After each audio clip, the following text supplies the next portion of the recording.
Number 1 channel के number 1 show कच्चा चिट्ठा में आप सभी का स्वागत है। आपके साथ मैं हूं सबीना तामंग देशमुख। कच्चा चिट्ठा में आज बात इजरायल को भड़काने वाले उस कदम की जिसकी चिंगारी जापान तक पहुंच चुकी है। रेड सी यानी लाल सागर की मिस्ट्री ने इस वक्त इजरायल और अमेरिका को बहुत ही ज्यादा डरा दिया है। वो खौफ के साए में है।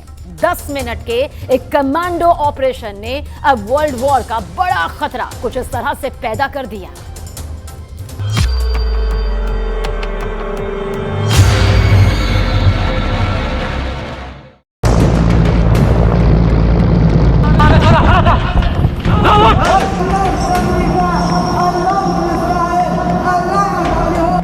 हेलीकॉप्टर एक जहाज के ऊपर मंडरा रहा है। हेलीकॉप्टर की कोशिश है कि वो किसी तरह शिप पर उतर जाए। खतरा बहुत ज्यादा है।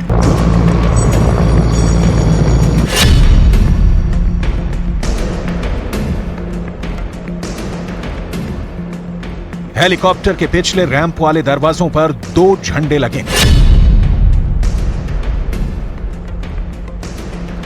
एक है यमन का झंडा और उसके नीचे है फिलिस्तीन का फ्लैग। ये लाल सागर है। दुनिया इसे रेड सी के नाम से जानती है। आखिर यहां रेड सी में क्या हो रहा है? हेलीकॉप्टर किसी तरह जहाज की रफ्तार से रफ्तार मिलाकर आगे बढ़ता है और इस शिप पर उस जगह पर पहुंचता है जहां ये जहाज पर उतर जाए। लेकिन अचानक इस हेलीकॉप्टर से कमांडो निकलने शुरू हो जाते हैं। जहाज पर हमला होता है और ये कमांडो जहाज पर कब्जा करना शुरू कर देते हैं।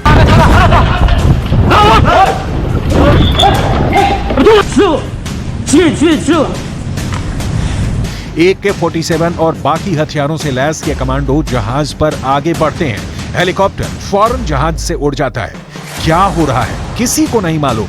ये कमांडो जल्दी से जल्दी जहाज के ब्रिज की तरफ बढ़ते हैं। ब्रिज यानी वो जगह जहां से पानी के जहाज को कंट्रोल किया जाता है। शिप के स्टाफ की तरफ राइफल ताने ये सभी हमलावर जहाज के ब्रिज में दाखिल हो जाते हैं और फिर क्रू मेंबर्स हैंड्स अप करके हमलावरों की इस टीम के आगे सरेंडर कर देते हैं। रेड सी में चलते हुए जहाज पर अचानक ऐसा क्या हुआ कि ये हमला रेड सी की सबसे बड़ी मिस्ट्री बन गया। 2 मिनट के अंदर कैसे पूरे जहाज को इस कमांडो टीम ने अपने कब्जे में ले लिया और इनका मकसद क्या है?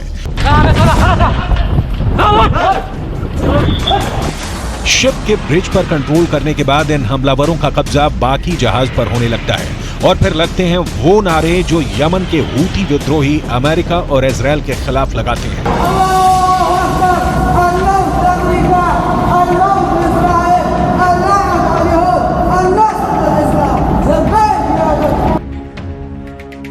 ये है जहाज गैलेक्सी लीडर जो लाल सागर से गुजर रहा था और अब यमन के हूती विद्रोहियों के कब्जे में आ चुका है। उसके चारों तरफ उनकी स्पीड बोट है। जहाज पूरी तरह उनके कंट्रोल में है।